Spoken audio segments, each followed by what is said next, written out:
ಎಲ್ರಿಗೂ ನಮಸ್ಕಾರ.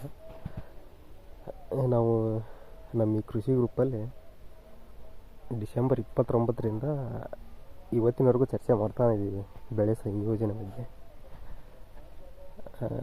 ಅದರದ್ದೊಂದು ಸಣ್ಣ ಪ್ರಾಕ್ಟಿಕಲ್ ನಾನಿಲ್ಲಿ ಒಂದು ಪ್ರಯೋಗ ಮಾಡಿದ್ದೀನಿ ನಮ್ಮ ಜಮೀನಲ್ಲಿ. ಇಲ್ಲಿ ನೋಡ್ತಿರ್ಬೋದು, ನಮ್ಮದು ಇದು ನುಗ್ಗಿ ಮತ್ತು ಕರಿಬೇವು, ಡ್ರ್ಯಾಗನ್ ಫ್ರೂಟು. ಅದರಲ್ಲಿ ಒಳಗಡೆ ನುಗ್ಗಿ ಮತ್ತು ಕರಿಬೇವು ಹಚ್ಚಿದ್ದೀವಿ. ಅದ್ರ ಒಳಗಡೆ ಇಲ್ಲೇನು ಮಾಡಿದ್ದೀವಿ ಅಂತ ಅಂದ್ರೆ, ಒಂದು ವೀಡ್ ಕಂಟ್ರೋಲ್ ಅಂದ್ರೆ ಕಳೆ ನಿರ್ವಹಣೆ ಮಾಡೋಕೆ ಪೂರ ಹುಳ್ಳಿ ಚೆಲ್ಲಿದ್ದೀನಿ. ಒಂದು ಸರಿ ನಿಮಗೆ ಹುಳ್ಳಿ ಬಗ್ಗೆ ಮಾಹಿತಿ ಕೊಟ್ಟಿದ್ದೆ ನಾನು, ಹುಳ್ಳಿಯಿಂದ ಏನು ಆಗುತ್ತಂತ ಹೇಳಿ. ಇದು ಸಾರಜನಕ ಸ್ಥಿರೀಕರಣ. ಇದು ನಮ್ಮ ಡ್ರ್ಯಾಗನ್ ಬೇರುಗಳ ಮೇಲ್ಗಡೆ ಇರೋದ್ರಿಂದ ಇಲ್ಲಿ ನಮಗಿದು ಸಾರಜನಕ ಸ್ಥಿರೀಕರಣ ಡ್ರ್ಯಾಗನ್ನಿಗೆ ಆಗುತ್ತೆ. ಆಮೇಲೆ ಒಂದು ಇದು ಜಾಸ್ತಿ ಬೆಳೆದಿಂದ ಇಲ್ಲೇ ವೀಟ್ ಹುಲ್ಲು ಕಳೆ ಕಂಟ್ರೋಲ್ ಆಗುತ್ತೆ ಅನ್ನೋದು ಒಂದು ಪ್ರೊಸೀಜರ್. ಅದ್ರ ನೆಕ್ಸ್ಟ್ ನಾನು ಇಲ್ಲಿ ಹಾಕಿದ್ದು ಅಂತಂದ್ರೆ, ಇಲ್ಲಿ ನೋಡ್ತಿರ್ಬೋದು, ಇಲ್ಲಿ ಕಡ್ಲಿ ಇದೆ. ಕಡ್ಲಿ ಮತ್ತು ಅಗಸಿ ಎರಡು ಮಿಕ್ಸ್ ಕ್ರಾಪ್ ಮಾಡಿ, ಏಕದಳದೊಳಗೆ ಎರಡು ಮಿಕ್ಸ್ ಕ್ರಾಪ್ ಮಾಡಿ ಬೆಳೆದದ್ದು. ಇದು ಫುಲ್ ಹಿಂಗೆ ಸಾಲ ಪೂರು ಏನಿದೆ, ಇದು ಕಡ್ಲಿ ಮತ್ತು ಅಗಸಿ ಇದು ಹಿಂಗೆ ಹಾಕಿದ್ದೀವಿ.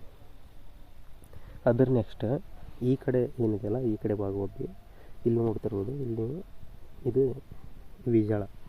ಇದು ಪೂರ ಬೀಜಾಳ ಇದೆ. ಆಮೇಲೆ ಇದೇ ಪ್ರೊಸೀಜರ್ ಸೇಮ್ ಈ ಕಡೆಗೆ ಬೀಜಾಳ ಮತ್ತು ಆ ಕಡೆ ಅಗಸಿ. ಆಮೇಲೆ ಇದ್ರ ನೆಕ್ಸ್ಟ್ ಮಧ್ಯೆ ಏನಿದೆಯಲ್ಲ, ಇದು ಬೀನ್ಸ್.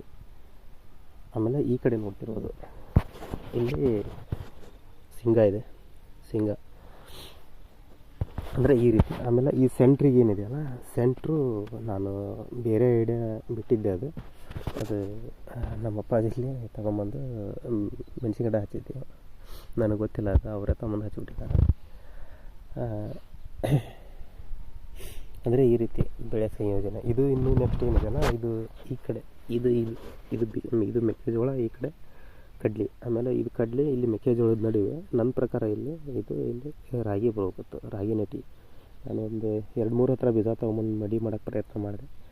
ಅದು ನನಗೆ ಬೀಜದ ಮಿಸ್ಟೇಕಾಗಿ ಮಡಿ ಹುಟ್ಟಲಿಲ್ಲ, ಅಥವಾ ನಮ್ಮ ಜಮೀನಲ್ಲಿ ಇರುವೆ ಜಾಸ್ತಿ ಇರೋದ್ರಿಂದ ಹುಟ್ಟಲಿಲ್ಲ, ಏನೋ ನನಗೆ ಕಾರಣ ಗೊತ್ತಾಗಲಿಲ್ಲ. ಹಾಗಾಗಿ ಅದೊಂದು ಪೆಂಡಿಂಗ್ ಇಟ್ಟಿವಿ. ಅದು ನೆಕ್ಸ್ಟ್ ಮಳೆಗಾಲಕ್ಕೆ ಮಾಡೋಣ ಅಂತ ಪ್ಲ್ಯಾನಿಂಗ್ ಮಾಡಿ ಸುಮ್ಮನೆ ಬಿಟ್ಬಿಟ್ಟಿದ್ದೀನಿ ಈಗ. ಅಂದರೆ ಈ ರೀತಿ